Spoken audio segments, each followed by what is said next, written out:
नमस्कार दोस्तों। आपने रात के अंधेरे में धरती से आसमान को तो देखा ही होगा। जगमगाते हुए तारों से भरा ये ब्रह्मांड जो केवल 5% हिस्सा है जो हमें धरती से दिखाई देता है और जिसे स्पेस टेलीस्कोप से ऑब्जर्व कर पाते हैं। ये 5% हिस्सा है stars, planets, gas and dust जिसे ऑब्जर्व किया जा सकता है, और बाकी के 95% हिस्से के बारे में आज हम इस वीडियो में बात करेंगे। तो आगे बढ़ने से पहले हमारे इस चैनल यूनिवर्स डेप्थ को सब्सक्राइब और वीडियो को लाइक ज़रूर करें। तो चलिए शुरू करते हैं। 1929 में साइंटिस्ट एडविन हबल ने ऑब्जर्व किया कि मिल्की वे गैलेक्सी इस ब्रह्मांड में अकेली गैलेक्सी नहीं है, और साथ ही उन्होंने ये भी पाया कि सारी गैलेक्सीज एक दूसरे से दूर जा रही थी, लेकिन उनकी स्पीड कांस्टेंट नहीं थी, बल्कि जो गैलेक्सी जितनी दूर होगी उसकी स्पीड उतनी ज्यादा होगी। इसका मतलब कोई अनजानी ताकत उन गैलेक्सीज को दूर धकेल रही थी। और दूसरी बात कि ये अनजानी ताकत गैलेक्सीज का आकार बड़ा नहीं कर रही थी, बल्कि गैलेक्सीज के बीच जगह बना रही थी। जिसके बाद एडविन हबल और बाकी सारे वैज्ञानिक इस नतीजे पर पहुंचे कि कोई ना कोई ऐसा मैटर है जो बाकी सारे मैटर को ये बता रहा है कि तुम्हें कैसे बिहेव करना है, और कोई ना कोई ऐसी एनर्जी है जो गैलेक्सीज के बीच जगह बना रही है, जिसकी रफ्तार लगातार बढ़ती ही जा रही है। अब 1930s में एक साइंटिस्ट थे फ्रिट्ज विकी। उन्होंने एक कोमा क्लस्टर को ऑब्जर्व किया। अब कोमा क्लस्टर क्या होता है? कोमा क्लस्टर मतलब हजारों पहचानी जा चुकी हुई गैलेक्सीज का ग्रुप।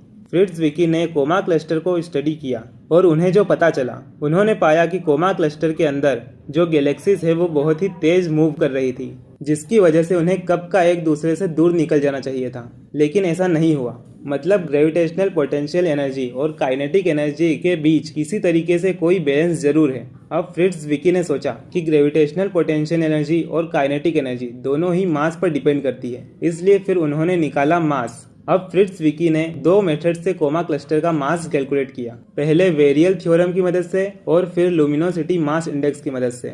लेकिन हैरानी की बात यह है कि उन दोनों मेथड से मास निकालने पर मास की दो अलग अलग वैल्यूज आई और उनमें करीब 100 गुना का अंतर था। अब बात आ गई थी आइंस्टाइन और न्यूटन के लॉस पर कि कहीं इनके लॉस गलत तो नहीं।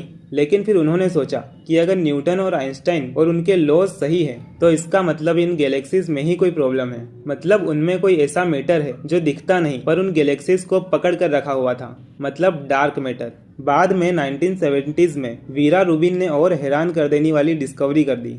उन्होंने गैलेक्सीज में मौजूद स्टार्स की स्पीड मेजर की और ये पाया कि गैलेक्सीज के बाहर वाले स्टार्स भी उतनी ही तेजी से चक्कर काट रहे थे जितनी तेजी से सेंटर के पास वाले स्टार्स चक्कर काट रहे थे, जो कि फिजिक्स के नियमों के खिलाफ था। और अगर ऐसा हो रहा था तो बाहर वाले स्टार्स को गैलेक्सी से अलग हो जाना चाहिए था, क्योंकि अंदर के मुकाबले बाहर ग्रेविटेशनल फोर्स वीक होता है। लेकिन ऐसा हो ही नहीं रहा था, जिसका मतलब कोई तो ऐसा मैटर है जिसकी ग्रेविटी ऐसा होने से रोक रही थी, और यही है डार्क मैटर।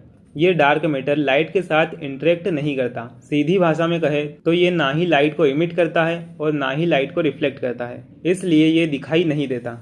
लेकिन लाइट को बेंड बराबर करता है, क्योंकि इसका ग्रेविटी इफेक्ट रियल है। ये गैलेक्सीज को टूटने से बचाता है, एक साथ पकड़ कर रखता है। मतलब अगर डार्क मैटर ना होता तो गैलेक्सीज एग्जिस्ट नहीं करती।